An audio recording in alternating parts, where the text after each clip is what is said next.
How Islam began in under 10 minutes. Not a problem. We've started. Okay, so travel back in time with me to a land far, far away and long, long ago.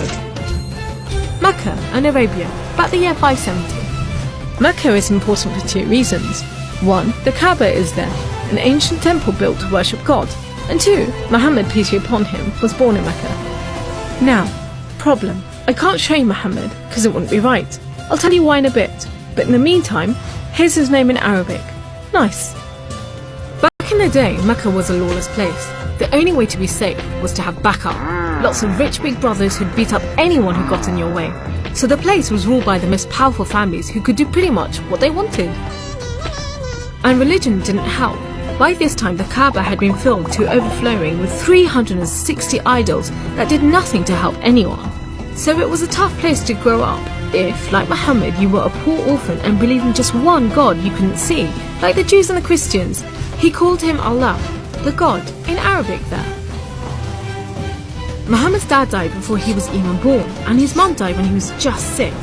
So he was brought up by his grandfather, Abdul Muttalib, and then, when he died too, by his uncle, Abu Talib, who had the respect of the city's ruling families, so Muhammad was safe for the time being.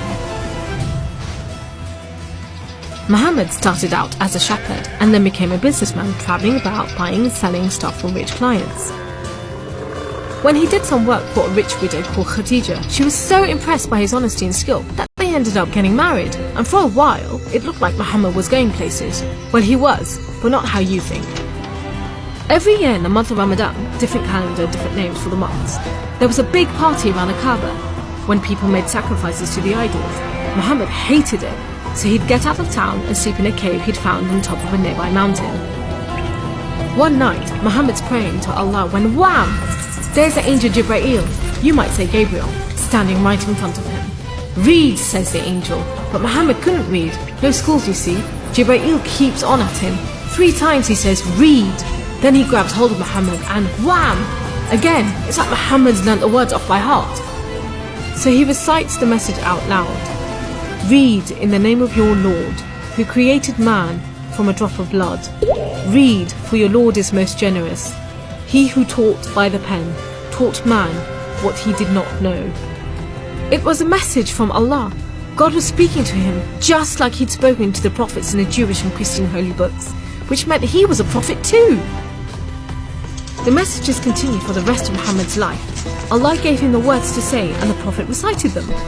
The words were written down by his friends, and years later they were collected together and became the Muslim holy book, the Quran, which means recitation, because Muhammad recited it, you see? Anyway, that was much later, so back to the night of power.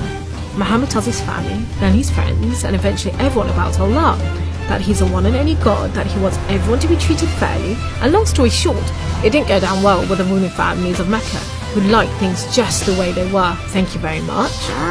You see, Islam means obedience to Allah, and Muslim means someone who obeys Allah, and the ruling families didn't want anyone obeying anyone else but them. So the people who believed in Muhammad's message, the Muslims, were given a hard time. Some were even tortured and killed. A few of them managed to escape to Abyssinia, Ethiopia, but most were stuck in Mecca. Muhammad also had to cope with the death of his wife, and then just a few weeks later, his uncle too. Feeling very down, he went to the Kaaba to pray to Allah one night. Then, the weirdest thing happened. Jibreel turns up, sits him on a winged horse called Al-Buraq and flies him all the way from Mecca to Jerusalem. He prays with all the prophets who have ever lived. Then, he's taken up to the heavens to chat with some of the prophets, and then into paradise itself, where Allah tells Muhammad to pray 5 times a day and to stay strong. He's returned to Jerusalem and then flies back to the Kaaba in Mecca. We call it the night journey, and Muslims still argue whether it was a real experience or a vision, but whatever, it gave Muhammad a much needed boost, and just as well, because there were more tough times ahead. So, there was this other city called Yathrib. The people there heard about Muhammad and his message and invited him and his followers to join them. A few at a time, the Muslims left Mecca and made the dangerous journey across the desert to Yathrib. It's known as a hijra, which means migration, you know, like birds do. Muhammad and a few of his friends stayed in Mecca until everyone had got away and then made plans for their own escape. But the ruling families wanted to kill Muhammad while they still could, so 7 sons, one from each family, were sent in the middle of the night to stab the Prophet while he slept. But he was way ahead of them, and when they burst into the house, Muhammad was gone. Trackers were sent out to hunt him down. Muhammad and his best friend Abu Bakr took a roundabout route to try and shake off the pursuit, but the trackers were too good and slowly gained on them. So Muhammad and Abu Bakr hid in a cave and prayed that no one found them. The trackers found the cave all right, but they didn't bother going in to search. There was no way Muhammad could be inside, they thought. There was a spider's web over the mouth of the cave and a nesting bird at the entrance. He must have given them the slip. So off they went, leaving Muhammad and Abu Bakr protected by a spider and a bird. Muhammad made it safely to Yathrib, which was renamed Medina al-Nabi, the city of the Prophet, but most people just call it Medina. But Muhammad's worries weren't over yet. There were 3 big battles between the Muslims and the Meccans.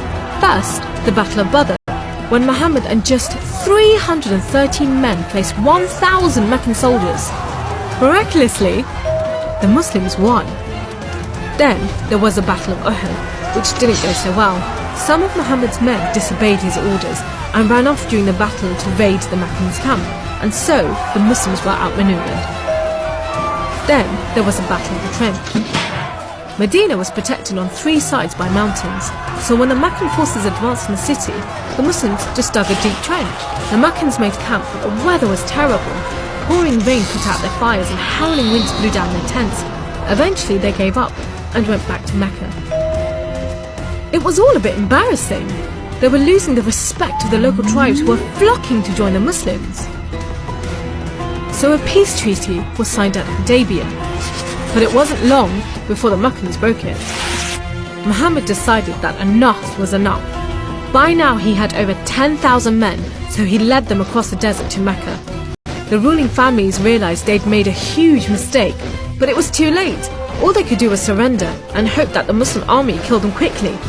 But Muhammad said there should be no more fighting. He rode into Mecca and went straight to the Kaaba. He circled it 7 times anti-clockwise and smashed all the idols, rededicating the Kaaba to Allah. And that's why I'm not going to show you Muhammad. The Muslims wanted to make it totally clear that they only worship the one unseen God. So they didn't have any pictures of Muhammad in case anyone thought he was an idol, and they didn't have any pictures of Allah because he's like nothing on earth, so it would be impossible to draw him anyway.